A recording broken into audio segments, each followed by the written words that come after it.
Hello guys, good morning, শুভ সকাল। তো সকাল সকাল চলে এসেছি।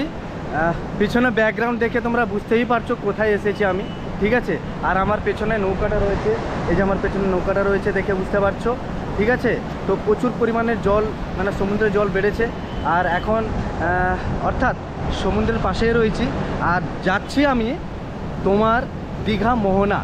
দেখছি আমি, দেখতে পাচ্ছ অসাধারণ একটা রাস্তা, অসাধারণ একটা ওয়েদার, আর তার সাথে সাথে দীঘা বুঝতেই পারছো। তো রাস্তায় আমি গাড়িটা দাঁড় করে রেখেছি আর আজকে আমি তোমাদের দীঘা মোহনায় গিয়ে সমস্ত কিছু মাছের ভ্যারাইটি যাকে বলা হচ্ছে তো দেখাবো। আর তার সাথে সাথে এখান থেকে আমাদের পশ্চিমবঙ্গে টোটাল সব জায়গায় বলতে গেলে এইখান থেকে মাছটা যায় বেশিরভাগ, আর বিদেশ থেকেও আসে এখানে মাছ, ঠিক আছে। আর এখান থেকে আমরা বিদেশেও যাই, তো সেইটা আমি তোমাদের সামনে তুলে ধরবো। দেখে বুঝতে পারছো তো সমুদ্রের পাশে রয়েছি।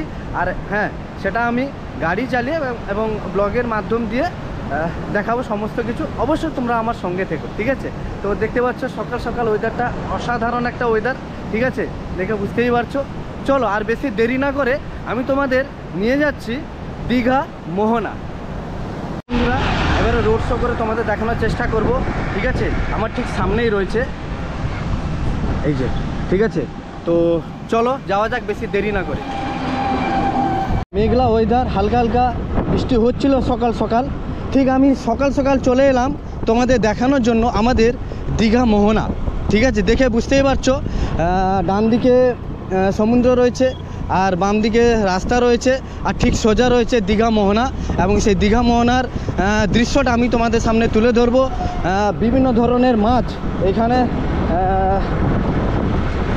ধরে ওখানে রাখা হয় এবং এখান থেকে বিভিন্ন জায়গায় যায়, ঠিক আছে। তো আজকে সেই দৃশ্যটা আমি তুলে ধরবো, চলো সঙ্গে থাকো বন্ধুরা। আর রোড শো করে দেখা মোহনার লুক তোমাদের সম্পূর্ণ তুলে ধরবো, সঙ্গে থেকো। প্রচুর যানবাহন থাকে আমাদের এই দীঘাতে, ঠিক আছে। আর বিশেষ করে মোহনার যাওয়ার সময়, আসার সময়, যেহেতু সকাল সকাল তো তার জন্য। আর ব্যবসা বাণিজ্যর জন্য সকলেই এখান থেকে মাছটা নিয়ে যায় ব্যবসার জন্য। যেখানে আমাদের ওয়েস্ট বেঙ্গলের লোকালিটি অর্থাৎ পার্শ্ববর্তীতে তারা এখান থেকে নিয়ে যায়, আর ওয়েস্ট বেঙ্গলের দূর দূরান্ত সিটিগুলো রয়েছে ওরাও এখান থেকে নিয়ে যায়, ঠিক আছে। তো সেটা আমি আজকে তুলে ধরছি।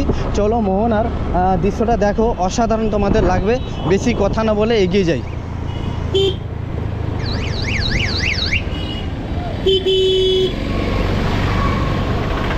টোটোর জামটা দেখতে বুঝতেই পারছো কত পরিমাণে টোটো রয়েছে এখানে, ঠিক আছে। এটা টোটো স্ট্যান্ড, এটা টোটো স্ট্যান্ড। এই টোটো স্ট্যান্ডে দেখো কত পরিমাণে ভিড়। এই যে দেখতে পাচ্ছ আমার ডান দিকে, ঠিক আছে, এগুলো মাছ ভর্তি করে বোঝাই করে দূর দূরান্ত যাবে, ঠিক আছে। বিভিন্ন জায়গায় যাবে মাছগুলো, বিভিন্ন সিটিতে যাবে, বিভিন্ন শহরে যাবে। এই আমাদের এই দীঘা মোহনা থেকে মাছটা বেরিয়ে চলে যাবে বিভিন্ন জায়গায়, ঠিক আছে। তো সেই আড়ত যাকে বলা হয়, মাছের আড়ত, সেই মাছের আড়ত তোমাদের দেখানোর চেষ্টা করছি। চলো সামনের দিকে, আর একটু সামনের দিকেই গাড়িটা রাখবো, এদিকে গাড়িটা রাখবো না, ঠিক আছে। তো চলো সামনে যাওয়া যাক। এখানে টোটোর লাইন রয়েছে, আর বেশি আগে যাব না, ব্যাক করে আমি গাড়িটা না হয় রেখে দেবো সামনের দিকে, ঠিক আছে। এই যে দেখতে পাচ্ছ দুপাশে গাড়ি রয়েছে, আর সামনে ঠিক সামনে আমার রয়েছে মাছের দোকান, বাজার, অর্থাৎ আড়ত যাকে বলা হয়, মাছের আড়ত। চলো সমস্ত কিছু দেখাবো আজকে এই ব্লগের মধ্যে।